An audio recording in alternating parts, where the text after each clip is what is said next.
AtomicViz will build a visual map of your codebase, giving you a clearer understanding of its architecture. There are a few types of graphs that we can create, the main one being a map of the function calls in your codebase. You can also create a class inheritance diagram, and you can create a map of the interface implementations in your code. The primary way to create a graph is to select one or more files in the File Explorer, right-click, and choose AtomicViz Create Graph for selected files. Alternatively, if you want to create a graph of the function call hierarchy for a specific function, in the editor you can put the cursor on a function, right-click, and choose AtomicViz Create Graph for Function. AtomicViz will work with many major programming languages. In this example, we'll look at some TypeScript files. So to start with, let's create a graph for all of the files in this folder. We right-click on it, choose Create Graph for selected files. By default, we're going to be looking at all of the function calls within the files that we've selected. Each arrow represents a function call. There are a few different ways to lay out the items in the graph. One is to show the files and the classes and functions that it contains. Alternatively, we can show files and folders, in which case the files are grouped into the folder that contains them. Or we can choose not to show any files and folders, in which case we have all of the classes and functions at the root level.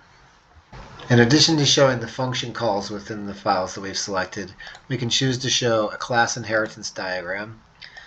In this case, class A and B both derive from class base. We can also choose to show the interface implementations. In this case, class A and B both implement interface X. You can zoom in and out of the graph using your trackpad or mouse wheel, and you can pan the graph by clicking and dragging. Additionally, you can zoom all the way out to see the entire graph using this button, or by right-clicking at any time. You can have the graph follow the cursor position within the editor using this follow checkbox. When it's checked and you click in the editor on a specific function, that function will be panned and zoomed into view and highlighted momentarily in pink. You can also navigate directly to a function from the graph by double-clicking on any item. When nothing is selected, the graph will show the arrows for all function calls. To see the function calls just to and from a particular item, click on that item to toggle the selected state. In this example, I've selected Class A.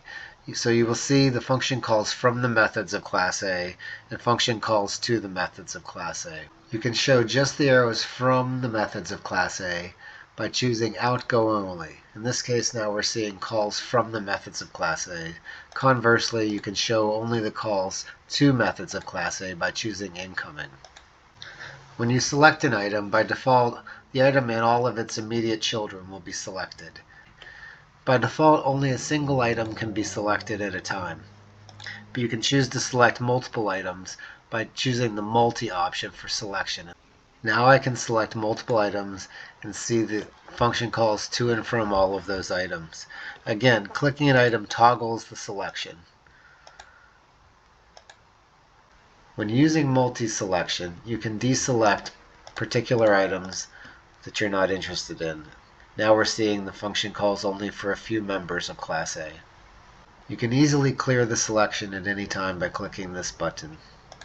Selection can be controlled at any level of the graph. You can select files, you can select individual classes, you can select individual class methods. In cases where there are functions within functions, it's possible to select just one of the functions within it. In this case, we have an anonymous callback. There's also a selection menu to allow you to easily select a group of items. First, let's clear the selection. Now we can select, for instance, classes, interface, items that are not connected by arrows to any other item, or the results of a search, which I'll show soon. But for now, let's just select all classes. The number of selected items is always displayed in blue to the right of the selection menu. Let's clear the selection. Now let's do a search. Suppose we're searching for methods that begin with the words call. As you can see, all of those items that match our search are highlighted in pink. We could easily select all of those items now. Because graphs can be very complicated when showing the function calls for all the methods, it's important to control the level of detail in the graph. Towards that end, we can collapse classes, files, or functions that have nested functions in order to reduce the level of detail. Here we'll collapse Class A, Class B to minimize the level of detail. We can easily see the interactions with Class A without seeing the specific methods which are making the calls or receiving the calls. It's also possible to collapse and expand groups of items without using the arrows. Perhaps we are only interested in the dependencies between files. In that case, we can easily collapse everything down to the files. Just as easily, we can expand the files and expand the classes as needed. In addition to collapsing items to control the level of detail, we can also hide particular items that are not relevant to our scope of work that we don't want to see. For example, suppose we aren't interested in Class B or its interaction with these other classes. We can simply select the class and then click the icon to hide the selected items. Now we aren't seeing Class B at all. Notice that the parent of the item that we've hidden, File 1, now shows an eye icon. By clicking this icon, we can restore the hidden items at that level. Now we can see Class B again. Similarly, we can hide particular members of a class that we aren't interested in. We'll do that by multi-selecting a number of methods, hiding them.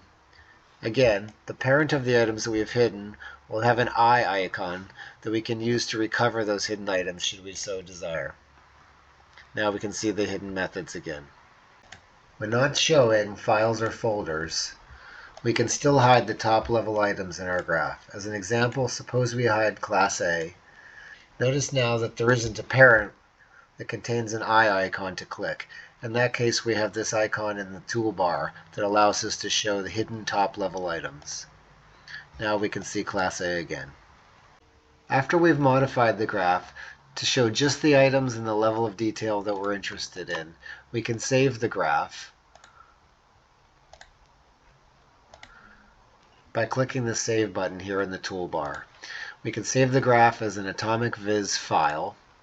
Now we can recover the graph that we created earlier by simply clicking on the AtomicViz file. The file will be opened and the graph will be rendered with the exact state that it was in before. The particular items that we hid are still hidden, and the items that we collapsed remain collapsed. If the AtomicViz graph file is already open, clicking on it won't load the graph again. It's necessary to right-click on the file in that case and choose AtomicViz Show Graph. Whenever there are changes to the code, it is necessary to rebuild the graph using this button. As an example, observe this method do work. We'll rename that in the code. As you can see, the graph was not updated. When we rebuild the graph, you'll see that we now have the method that's been updated. Notice that when an item is collapsed, the arrows to and from that function no longer represent actual function calls. As an example, this arrow represents a function call from some method in Class A to the method do work in Class B. In order to see what specific function is making that call, we can double-click on the arrow. Double-clicking on the arrow will expand that parent, in this case Class A, so that we can see what the source of the function call actually is.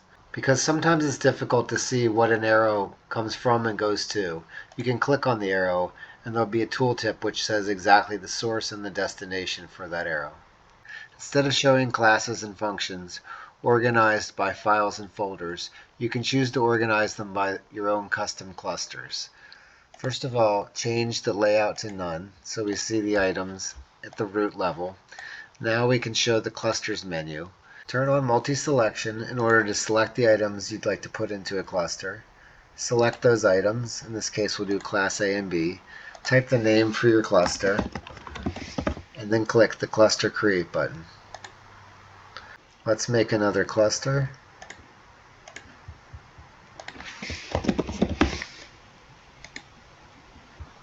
So now we've got our own organization. You can easily delete all of the clusters by clicking this button. Here are a few more tips for working with the AtomicViz extension. You can choose to show graphs in the editor area in either the left or right column, or you can choose to show the graph in the sidebar. To show the graph in the sidebar, go into the settings, search for AtomicViz settings, and you'll see that you can choose the option to show it in the sidebar. Click that button, it tells you that the next graph you create will be loaded in the sidebar. So now let's recreate a graph. Again, we'll select Files and choose to make a graph for all of those files. Notice that it's created in the sidebar. We'll have to enlarge the sidebar to see the graph.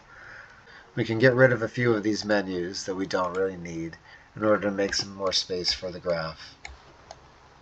When showing a graph with files and folders, you can click on the magnet icon for a cluster to quickly zoom in on that cluster. When creating a graph from a selected set of files, it's easy to exclude certain files that you don't want to see. Simply create a .getignore file. In this case, we've chosen to ignore a specific file named FileIgnore that's right here. We've also chosen to ignore a folder named FolderIgnore that's here. Any files in that folder will be ignored whenever we create a graph using a parent directory. When creating a graph for the call hierarchy of a single function, we can control the call depth that is displayed. By default, the call depth will be 2.